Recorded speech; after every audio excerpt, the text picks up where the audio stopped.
to love me.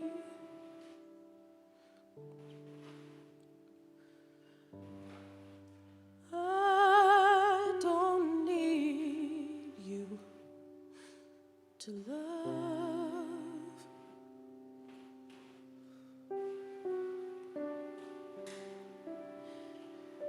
I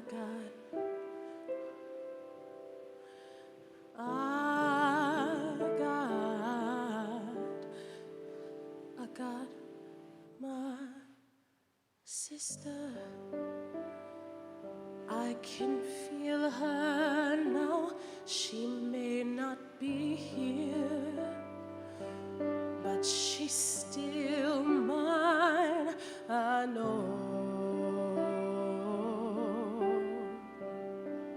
she still loves me. Got my children, I can't hold them now. They may not be here, but they still mine. I hope they know I still love them.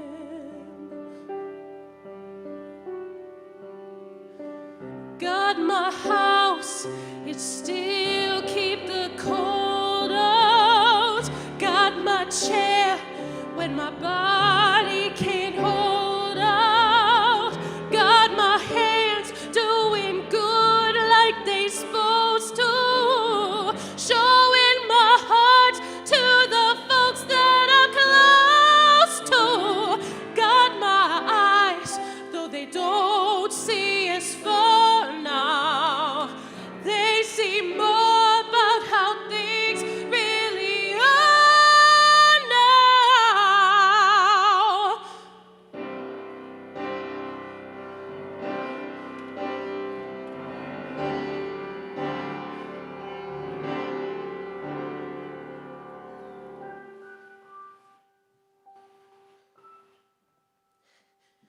I'm gonna take a deep breath. Gonna hold my head up. Gonna put my shoulders back and look you straight in the eye. I'm gonna flirt with somebody when they walk by. I'm gonna sing out, sing out.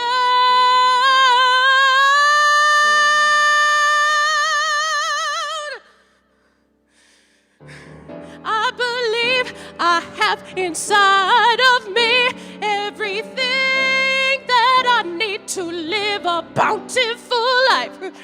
And all the love alive in me, I stand as tall as the tallest tree. And I'm thankful for every day that I'm given, both the easy and hard ones I'm living.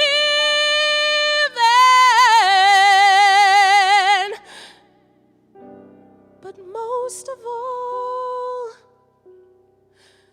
I'm thankful for loving who I really am.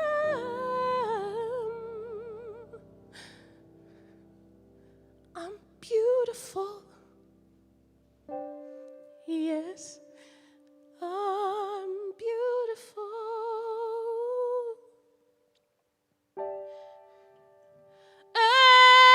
And I'm here.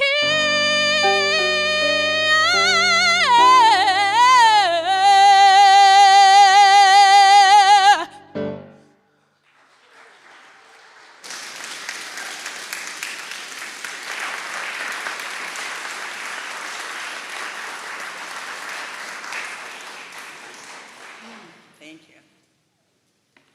Good morning, everyone.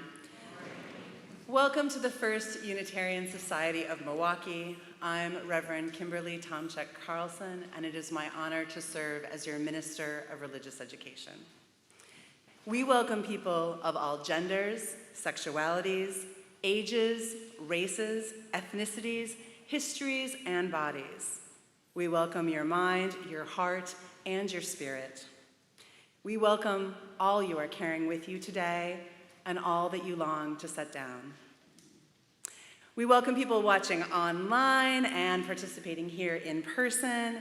We are streaming this service live, and the blue tape on the aisles indicates if you are in view of the camera. We would like to pay a special welcome to guests visiting us today. If you are a guest visiting us today, we do invite you to fill out one of those welcome cards. They are located in the pew rack in front of you. And if you drop that into our offering plate, someone from the church will contact you. You are also invited to join us for social hour after the service, just across the hall here in Leanhouse Common Room. Folks can also find hearing-assisted devices and large print hymnals and large print orders of service at the back of the sanctuary. There are also worship activity bags for children or for those who are young at heart. This is a multi-generational service today, so there is childcare for children under the age of 5, but those worship activity bags might be pretty handy for everyone else. If you are watching online, welcome, and YouTube should have closed captioning available. You can enable that function on the device you're using to watch the service. Please let us know if you have any trouble with the closed captioning. Some announcements. The First Church Earth Justice Ministry is helping COAL, the Coalition on Lead Emergency. They're going to be collecting items for the July 29th block party. So please see your order of service for the details about how and when you can contribute to that collection. The Religious Education Survey for 22-23 is now open. There's some short, sweet questions for you about multi-generational worships, classings, outings, and also a chance for you to let us know what kind of offerings you want next year. A link can be found in all the regular church communications and the QR code posters.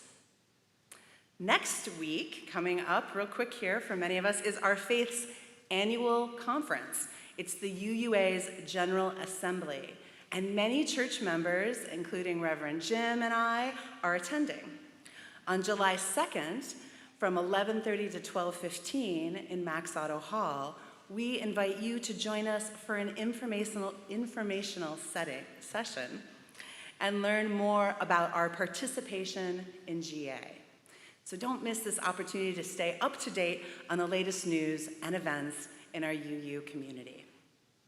I now invite Don Jackson and Kenyatta Yamal to come forward for our unison affirmation and opening words.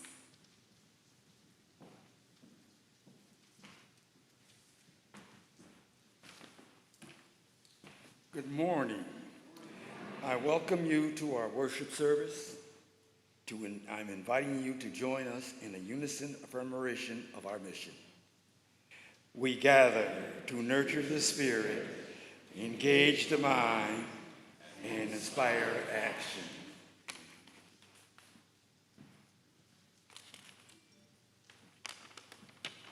I'm part of the youth group. On this day in 1865, more than 2 years after President Lincoln signed the Emancipation Proclamation, and 2 months after the end of the Civil War, the enslaved people of Galveston, Texas, finally received word that they were free at last. We don't have to look far to see that racism and bigotry, hate and intolerance are still too alive in this world. Just as the enslaved people of Galveston knew that emancipation was only the first step toward true freedom, Just as those who crossed the Edmund Pettus Bridge in Selma knew that their march was far from finished, or the protesters of today continue to fight for Black lives around the country, our work remains far from done. As long as people are treated differently based on nothing more than the color of their skin, we cannot honestly say that our country is living up to its highest ideals. And that awareness isn't unpatriotic. In fact, it's patriotic to believe that we can make America better. We're strong enough to be self-critical. We're strong enough to look upon our imperfections and strive together to make this country we love more perfect. Juneteenth has never been a celebration of victory or an acceptance of the way things are. Instead, it's a celebration of progress. It's an affirmation that despite the most painful parts of our history, change is possible. So, no matter what our color or our creed, no matter where we came from or who we love, today is a day to find joy in the face of sorrow and to hold the ones we love a little closer. And tomorrow is a day to keep marching.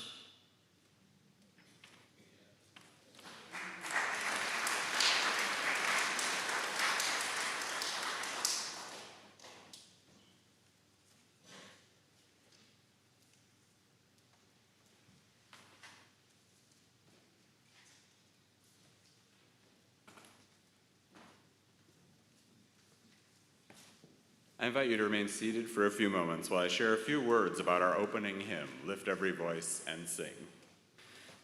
This is a somewhat complicated song for a mostly white congregation to sing. And in recent years, white UU ministers like me have been hearing from our African American colleagues that if we're going to include this song in worship, we should do so with context and with great intentionality. The Reverend Aisha Ansano poses this question. When you sing Lift Every Voice and Sing, do you pay close attention to the words? It's easy on a Sunday morning to open the hymnal and sing along without necessarily processing what we're saying, what the words we're saying really mean. She says this song deserves to be sung with attention. It is a song that starkly names the horrors and violence of racism in this country. It is a song that should be uncomfortable with the history that it calls upon, uncomfortable with the fact that racial justice continues and has not come quite so far as it should have by now. A little background on the song. It was originally written as a poem by James Weldon Johnson and set to music by his brother, John Rosamond Johnson, more than 100 years ago. It was sung by a group of Black children at a segregated school in Florida to honor Booker T. Washington. It became popular almost immediately, and by 1919, the NAACP dubbed it the African American National Anthem, with many pointing out that the song should be sung with the reverence accorded such anthems. And so on this Juneteenth weekend, we choose to sing this anthem with intentionality and respect and gusto. Please rise as you are able. Turn to 149 in the gray hymnal. Lift every voice and sing.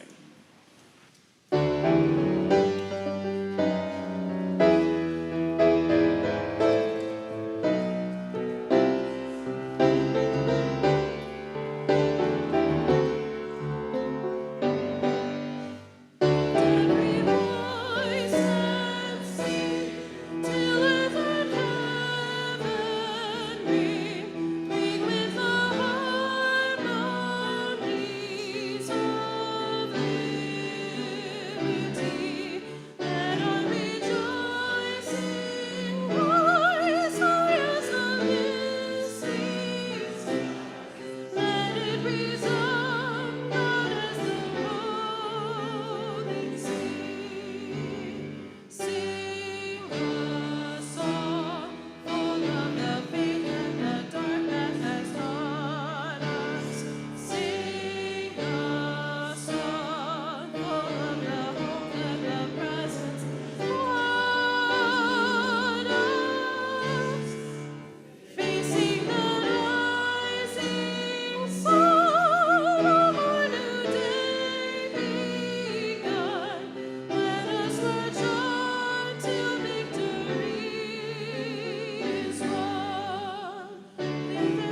Happy Juneteenth.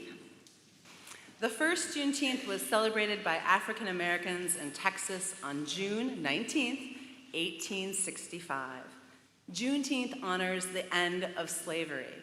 It happened 2.5 years after President Lincoln issued the Emancipation Proclamation, freeing all the slaves.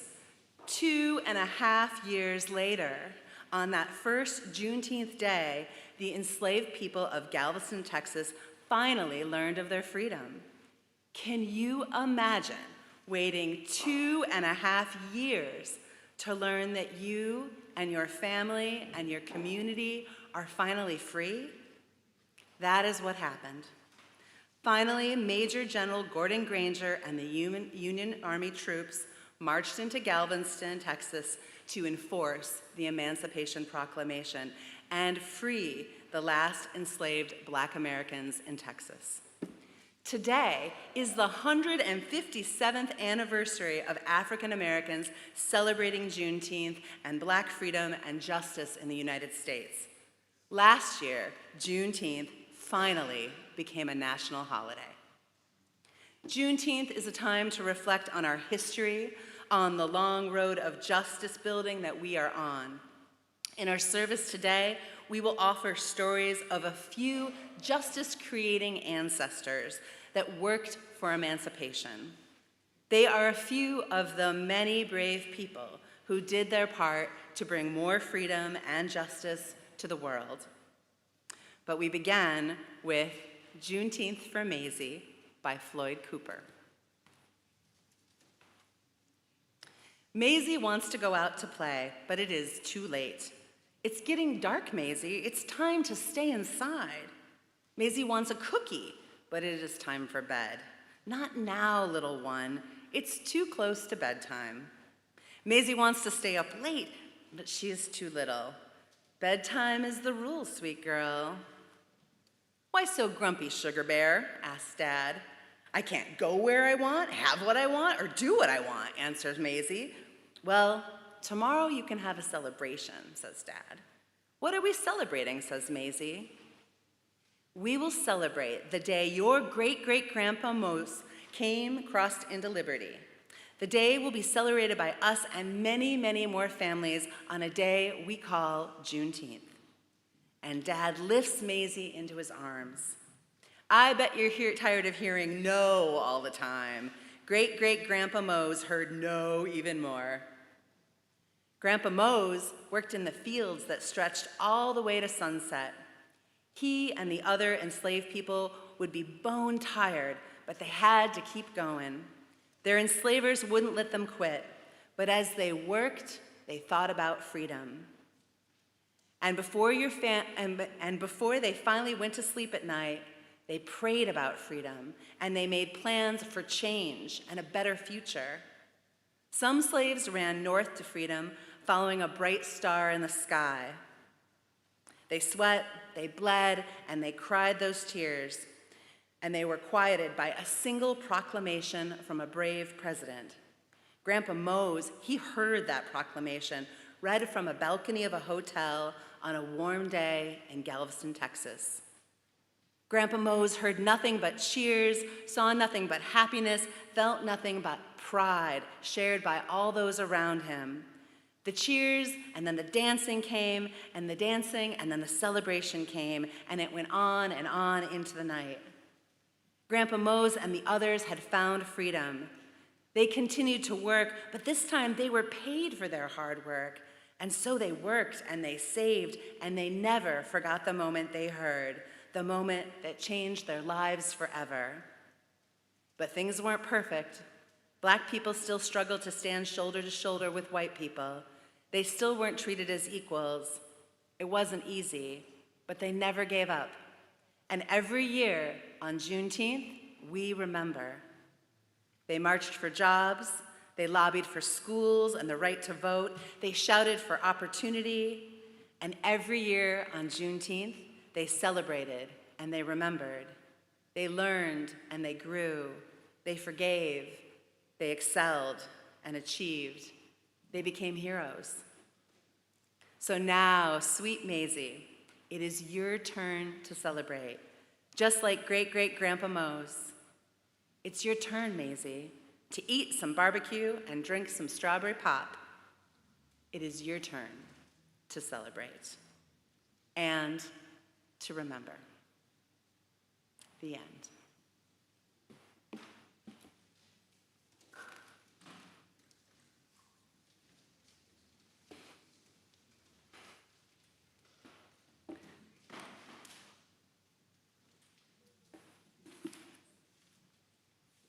So our meditation is next. So I'd like you to ready your body, your hearts, your minds. Settle yourself in. Take a breath.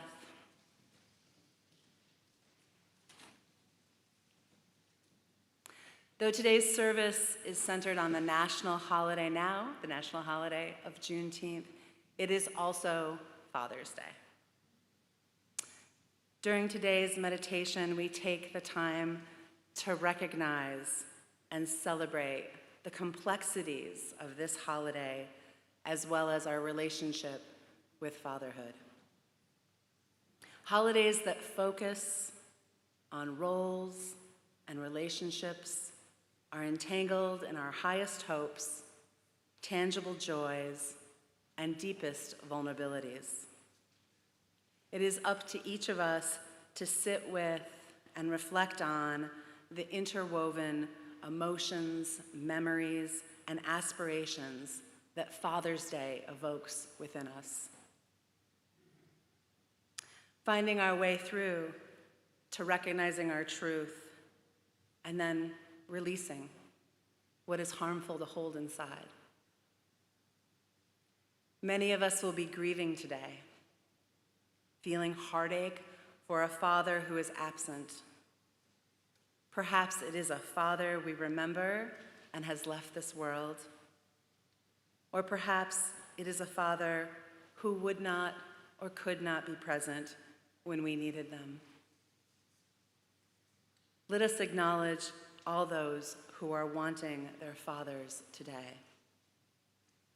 To those of us who are missing fathers, we recognize your loss, whatever form it takes. Know that you are whole, even in your loss, and worthy of that special kind of fatherly love. Let us also honor the fathers, the parents who have lost a child and still carry that child in their heart each day. This day might be especially hard for those who will not hear from their children. Father's Day can also be a day filled with regrets and wishes for those who wanted to be fathers and could not, and those who were not the fathers they hoped they could be for their children. May you find peace in your past as you turn to focus on creating a better future. Let us celebrate the fathers who persevere in their dedication to children, who are steadfast in their care. For the fathers who help make the world safer, funnier, and kinder for all young people, we say thank you, and well done. Your shared gifts are alive in those that you love. May we be grateful for the fathers and the father figures and dads who may be any gender, the step-parents and mentors and coaches and guides that show up for others with care and concern, sometimes falling short and sometimes shining bright. We honor them for all their efforts, imperfections, and love. Today, on this Father's Day, let us remember and honor all the fathers and father figures in our life who have nurtured, tended to, loved, encouraged, and supported us through the wild and winding days of our life.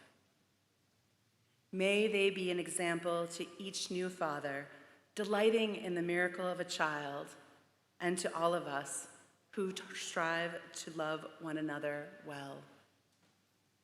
There is nothing simple about fathering.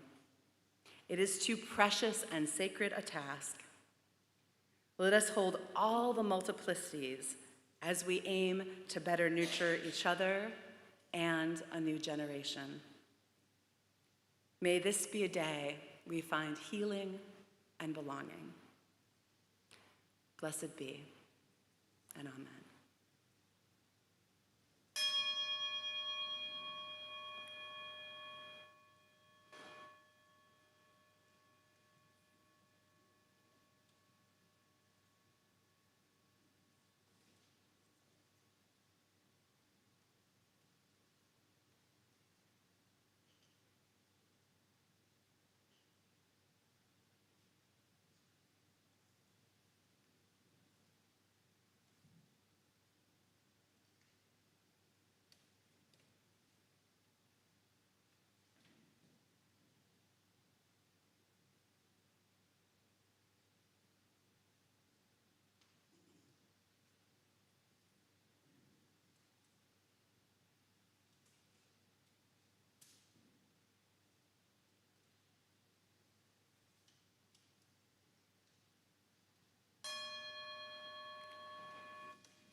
This is a flag, a Juneteenth Day flag, that Reverend Kimberly and the children in religious education and I made last year.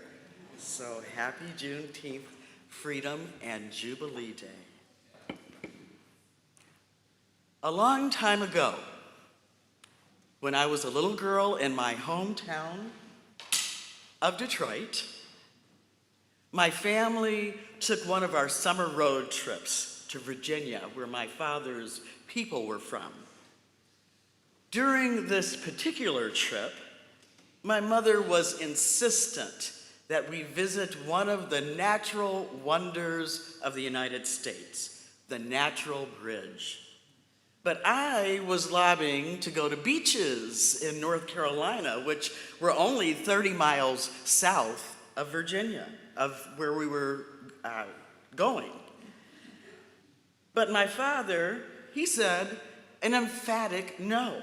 He never, ever wanted to go south of Virginia because places further south were more likely to exclude Negroes from equally doing the same things as white people, like going to the same beaches, or the same school, or swimming in the same swimming pool, or using the same public restrooms. And so, although it was not as woke or aware of racial equality as Detroit, my parents felt that Virginia was generally okay. Well, the Natural Bridge turned out to be a truly magnificent sight to see. I was about 10 then, and my brother was 5, and before we got back on the road, our parents told us to go to the bathroom.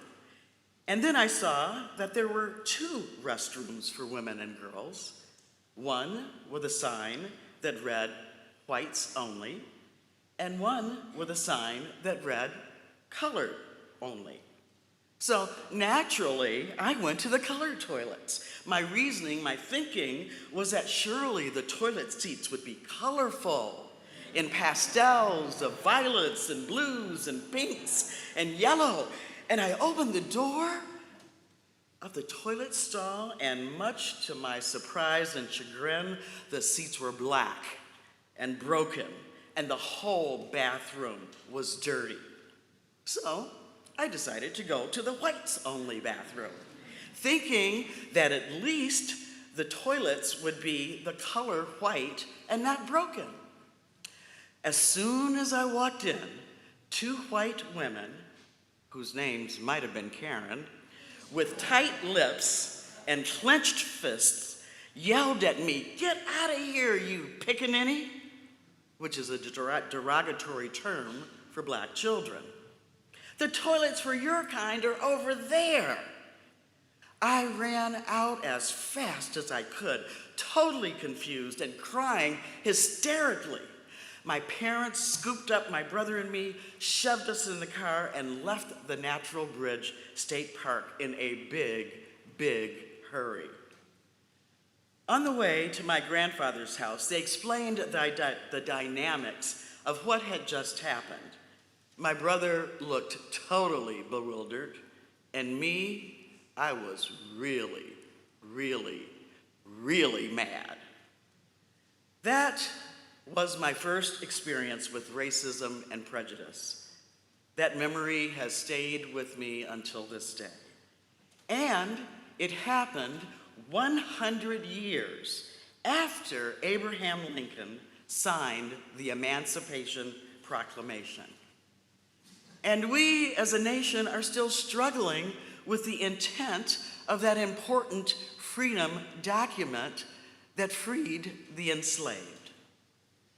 In the early years of the Civil War, the deeply troubling question for President Abraham Lincoln was, if he pushed for freeing the enslaved, would it work out or would it be a disaster? Could the enslaved learn to read and write and do math and be self-sustaining? At the start of the war in 1861, when shots were first fired by the Confederates at Fort Sumter, South Carolina, the Union Navy retaliated and captured Port Royal Sound just to the south. The plantation owners fled and abandoned all of their property, including the people that they had enslaved. So President Lincoln and his advisors saw an opportunity and decided to conduct an experiment to determine the likelihood of emancipation succeeding. Lincoln made a clarion call to teachers and other abolitionists in the North to come to St. Helena Island, South Carolina, and participate in the Port Royal experiment, an educational effort that would help Lincoln figure out the viability of emancipation nationwide. Enter Laura Town, abolitionist, revolutionary, a Unitarian. During our road trip this past winter, my husband Jack and I came to know and learn about Laura Town. She was a member of the First Unitarian Church of Philadelphia. It was pastored by the Reverend William Furness, whose sermons on the evils of slavery angered many wealthy members of his church, and many left the congregation. Among those who stayed was a woman in her early 30s, Laura Matilda Town. With the support of the Unitarians and Quakers, she answered President Lincoln's call, leaving the comforts of her life in Philadelphia and boarding a ship for St. Helena Island, South Carolina. When she got there, she found 6,000 people who had known no other life than one of bondage. Laura began a school, first in her home, and then eventually in a building she had shipped in pieces from Philadelphia. She named it the Penn School in honor of William Penn and Pennsylvania's Freedmen's Society, which funded the first years of the school. Within months of Laura Town's arrival, a Quaker woman, Ellen Murray, described in Town's diary as a lifelong intimate friend, came to work at her side, and together they built the school into the center of the community of the Sea Islands. Town became a bridge between the government and the Black people of the islands, often as an advocate for their needs and wages, and eventually making it possible for them to own the land they had worked on all their lives. When Jack and I visited the Penn Center, we met people whose parents or grandparents were educated at the Penn School. And it is still a place of community, and it is now a national landmark designated by President Barack Obama. After her death, Laura Town remains the heroine and superhero of the Penn Center's inception. In fact, it's her work that is attributed to its history and longevity. And as an aside, it was at the Penn Center that Martin Luther King first penned his first draft of I Have a Dream speech.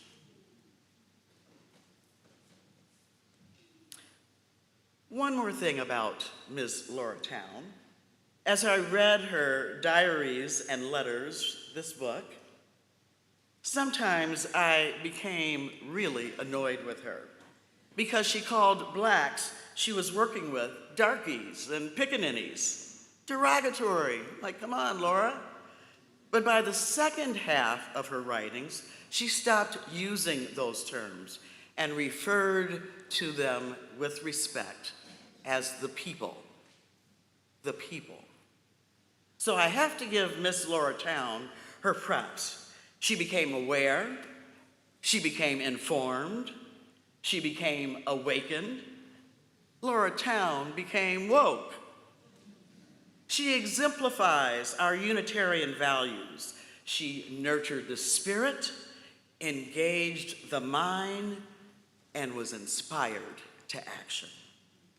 So one moral of this story is, amid present-day obstacles to justice and freedom, such as racism and book banning and LGBTQ bashing and restrictions on voting rights and abortion, it is never, ever too late for us to be aware, to get informed, to be awakened, and like Ms. Laura Matilda Town, become woke.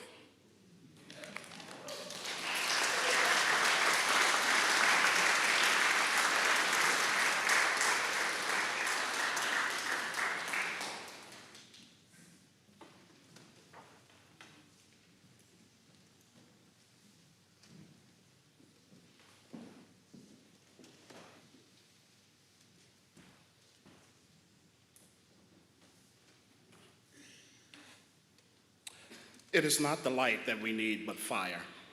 It is not the gentle shower, but thunder. We need the storm, the whirlwind, and the earthquake. Frederick Douglass.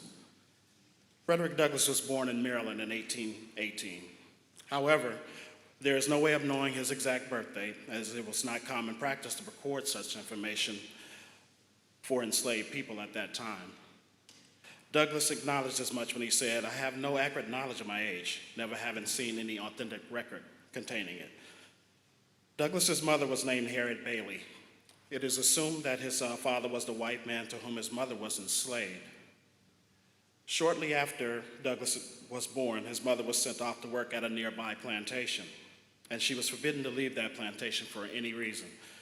However, in the darkness of the night, she would risk danger and sneak out and walk many miles to come visit her son. She would stay and comfort Frederick until he had fallen asleep. She would always be gone the next morning by the time he awakened. When Frederick was a bit older, he was sent to live with a couple in Baltimore.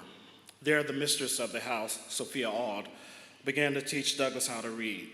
She was eventually forbidden to do so by her husband because of his fear that Douglass would not be of any use as a slave if he became educated. However, Douglass was persistent in learning to read and write. He managed to find other children and adults to teach him. He also seized every opportunity to find books, articles, and newspapers so that he may teach himself as well.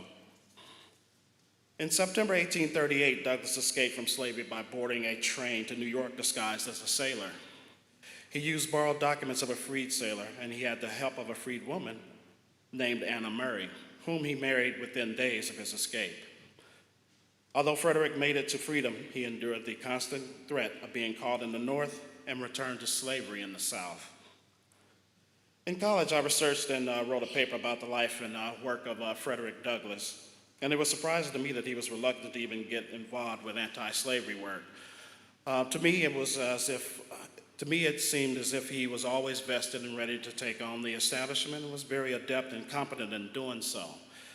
But as he once wrote, abolition work was a severe cross, and I took it up reluctantly. Then shortly after he had delivered one of his first speeches at an anti-slavery convention in 1841, he reported that he felt a degree of freedom and that he found his vocation, his calling. In 1845, Douglass wrote a book about his life as a slave, which helped him become an even more important figure in anti-slavery and abolitionist movements. Douglass wrote and published 3 versions of his autobiography, as well as a short novel called The Heroic Slave, and he published at least 4 African-American newspapers. I have a great admiration and appreciation for Douglass and his oratory skills, his many writings, and his persistent pursuit of social and economic justice for formerly enslaved people.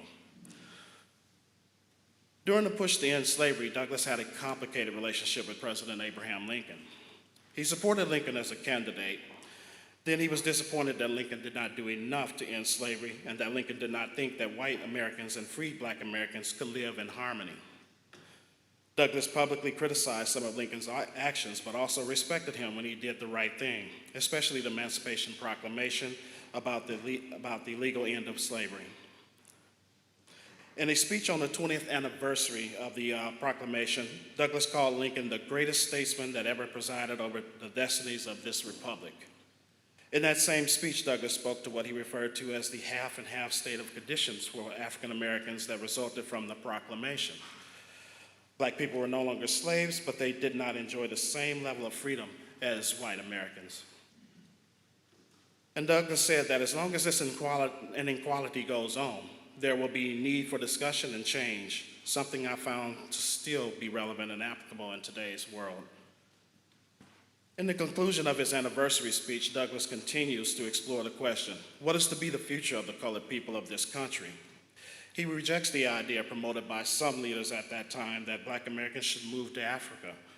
Africa, he says, is too far off, even if we desire to go there, which we do not. He worries that African Americans might continue to face lives of poverty, disease, and death if they remained separated from the rest of American life.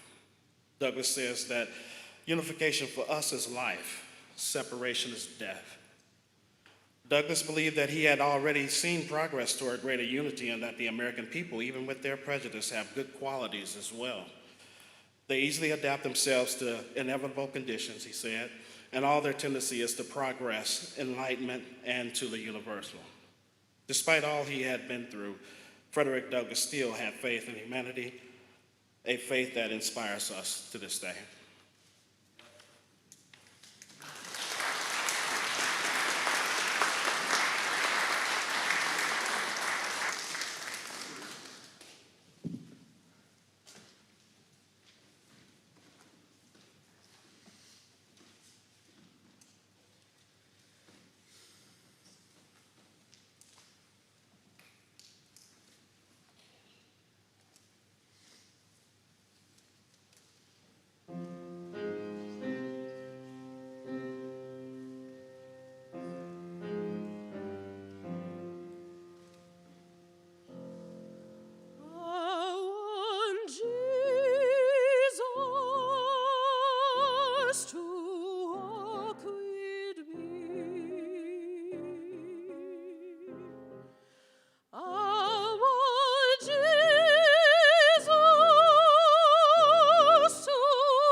The words emancipation and proclamation are big words, and they're big words that we don't use every day.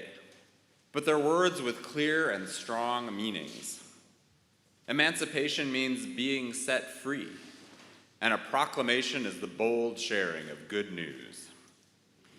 In the case of the Emancipation Proclamation, the good news, this very good news, was that no one in this country could be enslaved anymore. And Juneteenth means that on a summer day a long time ago, news of freedom finally reached everyone everywhere in the United States. Good news indeed. And there is so much that this long story of the Emancipation Proclamation can teach us. The story of emancipation teaches us that big change doesn't happen overnight. We heard earlier how long Frederick Douglass worked to end slavery. He worked for decades.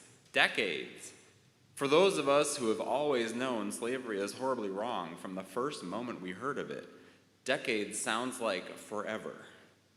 But sometimes when we work for change, we have to be patient as we do the long, hard work.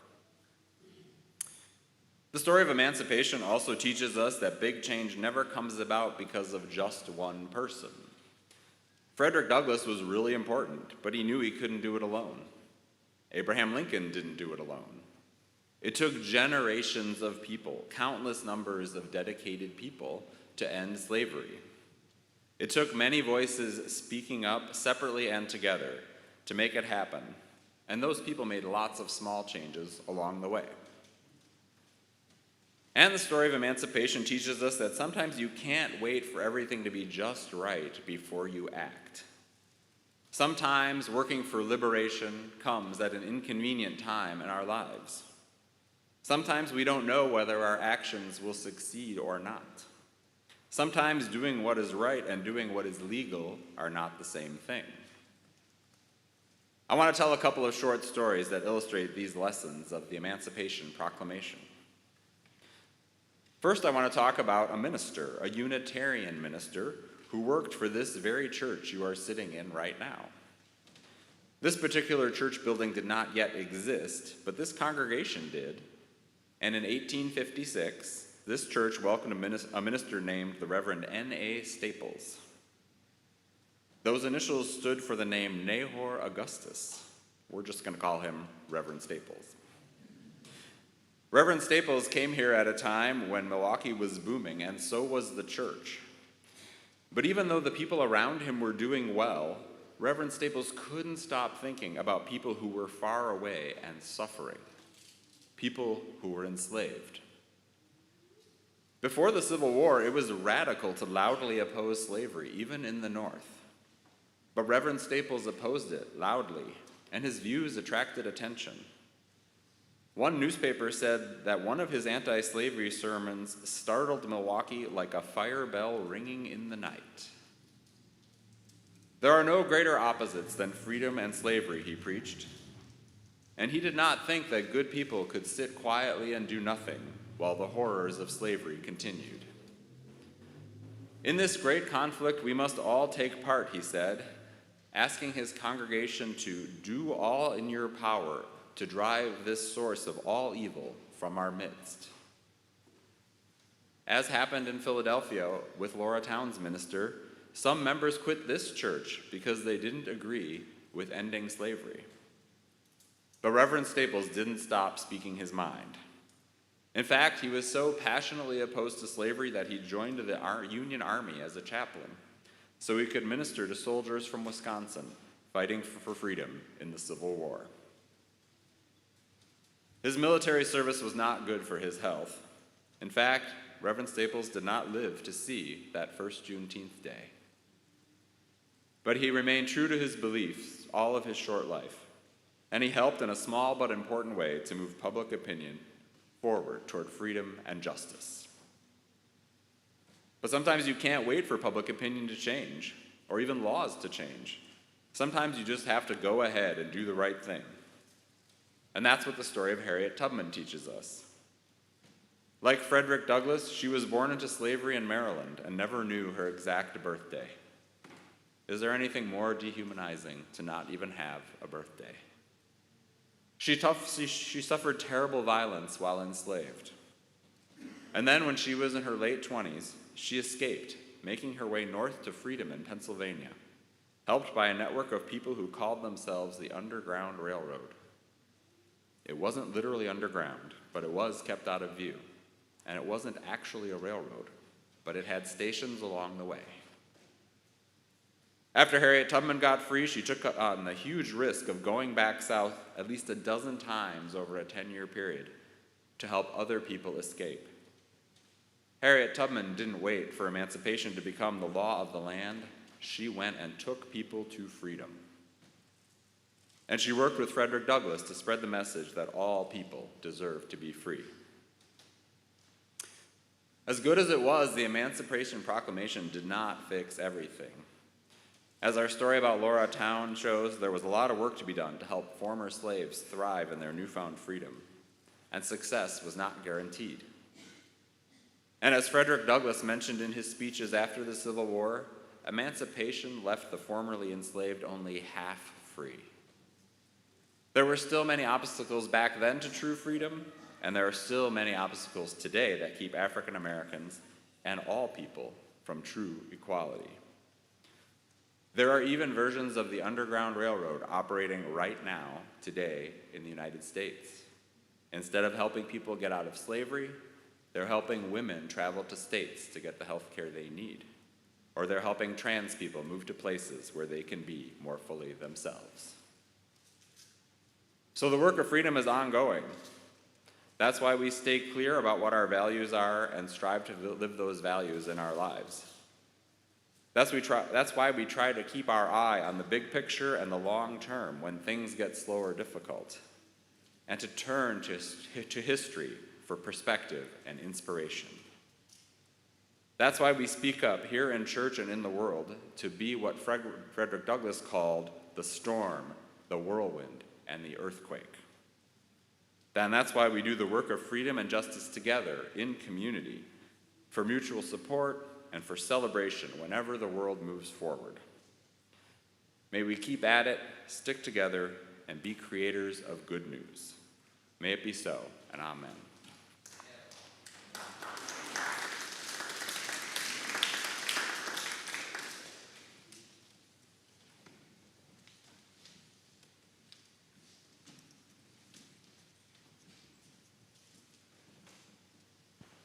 Good morning.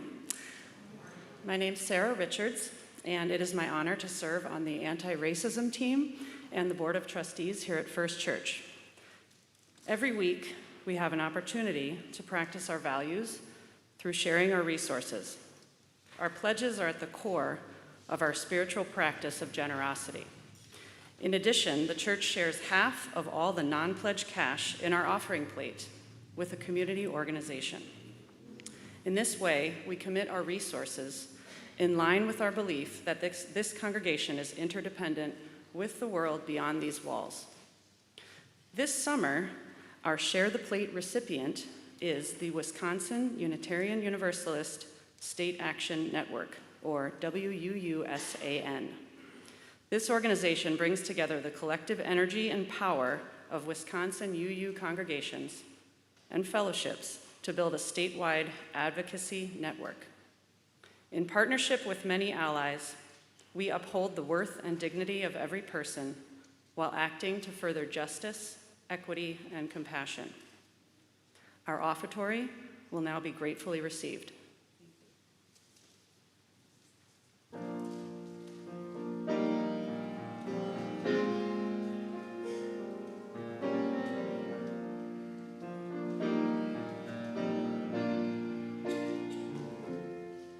There's a light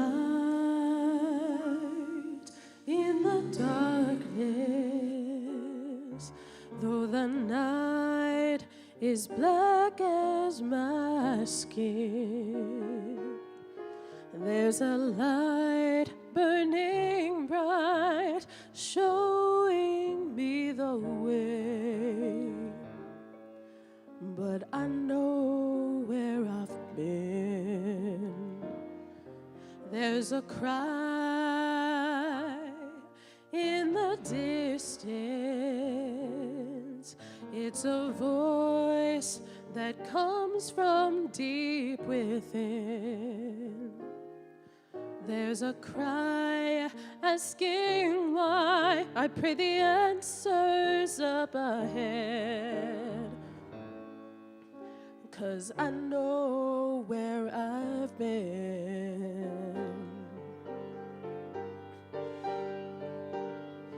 There's a road we've been traveling, lost so many on the way, but the riches will be plenty, worth the price we had to pay. There's a dream in the future. There's a struggle that we have yet to win. And there's pride in my heart, 'cause I know where I'm going. Yes, I do, 'cause I know where I've been. Yeah, there's a road we must travel.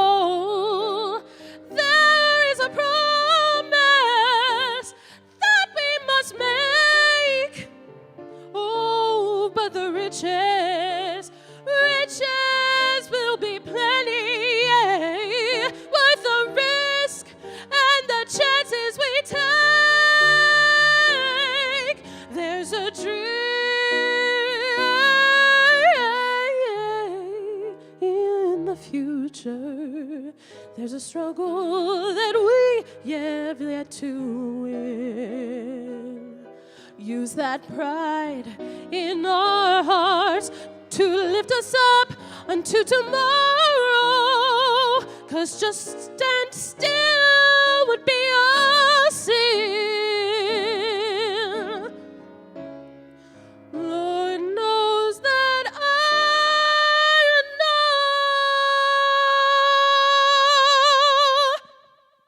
where I've been.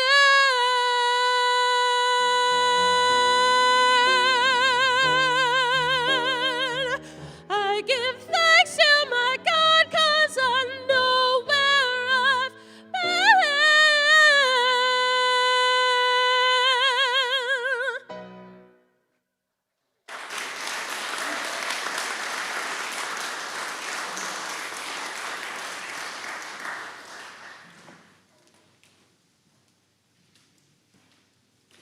Our closing words were written by Reverend Bill Sinkford, who was our first Black president of the UUA.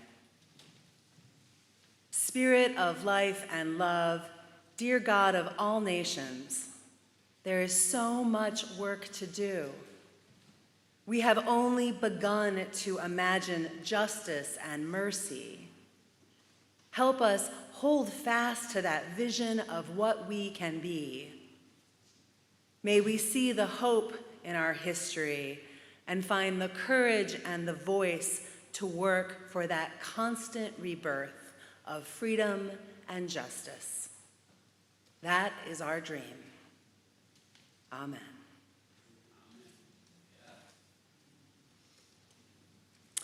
Please rise in body and spirit for our closing hymn, number 162.